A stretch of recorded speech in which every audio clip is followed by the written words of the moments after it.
Welcome to Unhinged Magi! Oh man, the prices are falling. They are. We need to panic and sell everything. The sky is crashing. Oh no. We need to panic and sell everything. Yes, we do. All right, we need to join everybody else and straight to the bottom. Oh, bro, That's we need what to we run need around to do. screaming with our hair on Sell fire. it all! Sell it all, people. Everything's Get rid of those magic cards. Throw them out into the wind. Just... Are you going to be selling any of your big cards? All of them. All of them, huh? Panic sell, huh? Panic sell. Are you scared? Yeah, totally. You should be scared because the world's crashing. It's right. all going down. It's all going down. It was a bubble. It was. This time, no. All the other times it wasn't a bubble. This time it was a bubble. And that bubble is just what it just popped. Black Lotuses are now $5 each. Yep, It's all $5 each. God, can you imagine that? I would buy every one of them that exists on the planet if they went to $5. Like I would literally buy every Lotus. True, that makes sense to me. So, anyways, as I'm sure you guys have been hearing other channels talk about the pullback that started. I know a lot of finance channels have covered it. They've spoken about it, and I'm sure you guys could guess what our position on it is going to be. And it's sell everything. Sell everything. No, I'm literally going to sell like nothing. In fact, I had a couple things I was thinking about selling. And now with this pullback, I'm like, okay, well, fine. I'll just have to hold on to it for a little bit longer. I'm totally not going to sell it for these prices. Exactly.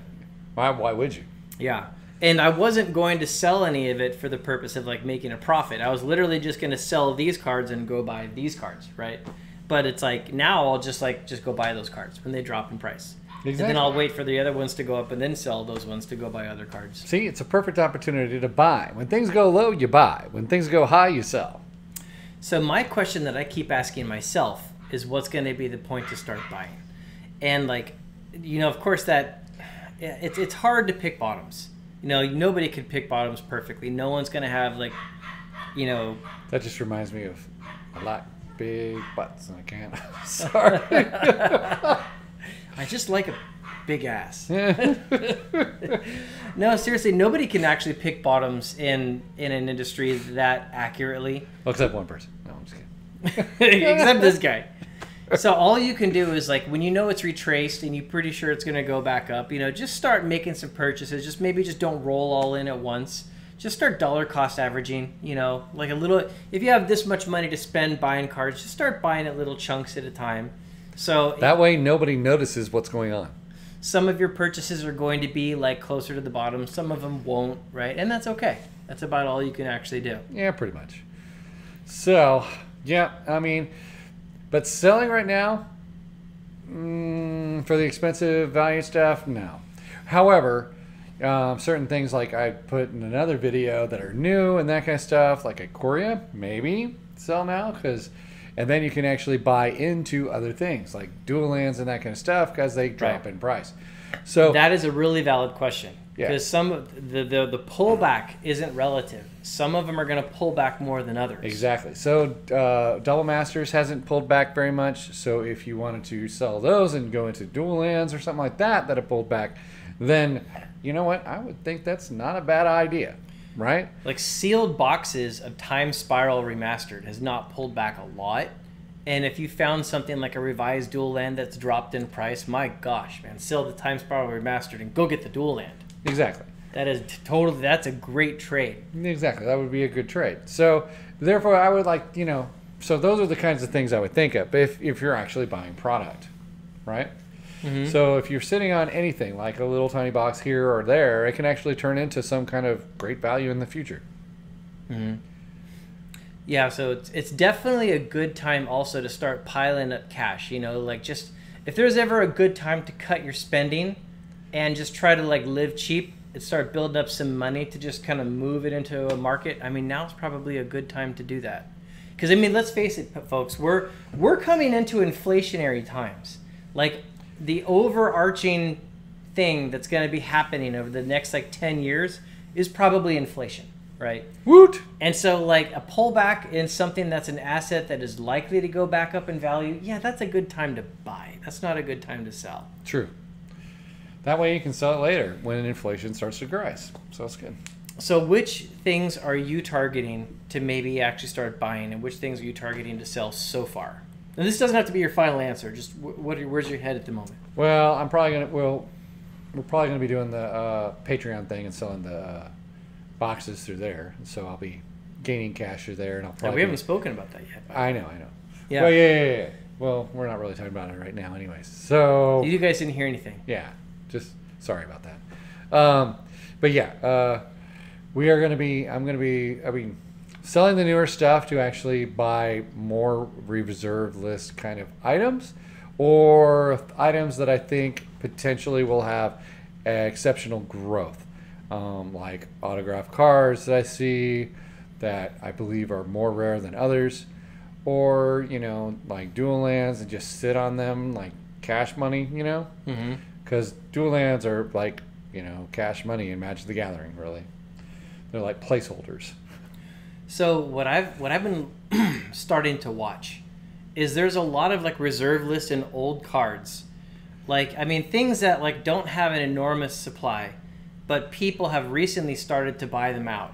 I'm talking cards like Sentinel Druid and cards like Sentinel Druid Legends. Sentinel Druid has been bought out many times. Right.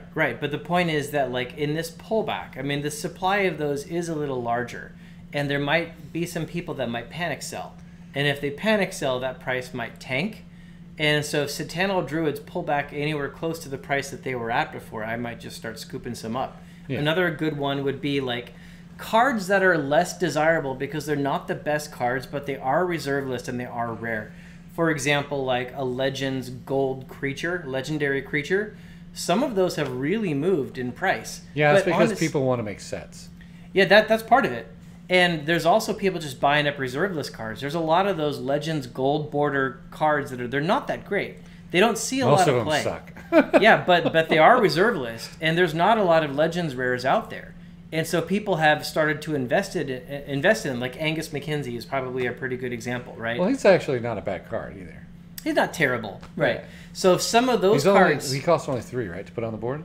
I thought he was. Oh, I don't remember. I think he's white, green, and so blue. if some of those Legends Gold rares like start pulling back a little, or a good amount, that might be like a great opportunity to start snapping some of those up, because they're not like the tier 1 cards. They're not the most highly played, highly sought after cards. I think people are going to hold on to those more. Of course. But the ones that are like tier 3, tier 4, but still reserve list cards that people they've invested hard in and they might panic sell, those might be good ones to start snapping up in the next like year or something like that. I also might be buying some sealed boxes that have tanked recently, right? Mm-hmm. So like Crucible or Flesh and Blood specifically. Well, not specifically just Flesh and Blood. Some other ones as well. Because Tempest, well, some of the ones, Mirage and that kind of stuff have tanked as well. Yeah. So when I find them in auctions, I'll tend to bid on them. I got outbid by like $100 for Tempest. I tried to get it for $5,000. Yeah. Yeah, there might be some stockpiles of some older boxes that come out into the woodworks. Because another thing that happens during these kinds of pullbacks is, not everybody's got the diamond hands. Some people are the weak hands, and the weak hands tend to sell the supply that they've got because their rent's due, they've got alimony they need to pay, they lost their job, things happen, and then people need to sell, so some of that product can come into the market and drop prices, and then you just scoop it up and put it on your cereal. Yep. So there's definitely going to be opportunities coming up for sure.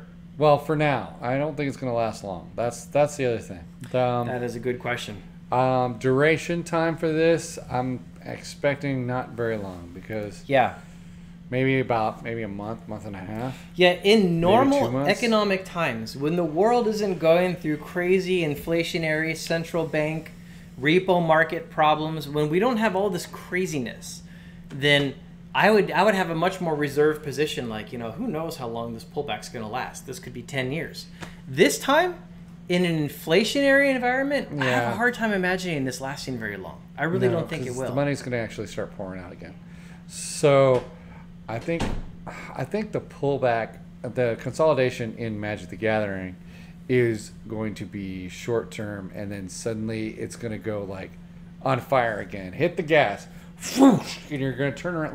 When we turned around in December, I bought those Revive boxes, and then suddenly we turned around and looked. And they were crazy. 15 grand a pop. I'm like, Yep. what? Yeah, I could, if like Bitcoin, for instance, was to take off in price, or there was just another big infusion of just greed basically coming back into the market, I could see money just flowing back in. And the supply on all this stuff is so low. I see it just immediately drying up and just being gone. Yeah, and then people will be listing for $30,000 for Tempest again, and this would be just ridiculous. Another thing about it, you guys, is like when a card has never gone to a certain price, it's hard to pay that higher price because it's hard to know whether or not your purchase is valid. But when an asset used to be at a price and it solidly hit it with a lot of buyers and a lot of interest, and then it pulls back a little bit, it's much easier for it to go back to that price because people can look on a chart and say, well, it's been there before. Yeah, yeah. Exactly. So it's psychologically, it's a lot easier to accept something like that. Yep. So a retracement could happen very fast. Before you know it. Yeah. So buy your Magic the Gathering cards today. Only on TCG Player. Click that link below. Yes, actually, guys, please do actually use the link below in our video. If you use that link to buy cards on TCG Player, then the channel actually gets a small kickback, and it doesn't cost you a penny more. That's right. So buy yours today. I like the announcer voice. That's good. Oh, thank you. Yeah. I'm practicing. No, I'm just kidding. So there you guys go. That's our plan during these inflationary times and this minor pullback in the that and bean burritos at Taco Bell. Yummy, yummy. Oh, that sounds really good. Okay, yeah. Bean burritos, guys. Thanks a lot, Bean burritos. Bye. Taco Bell.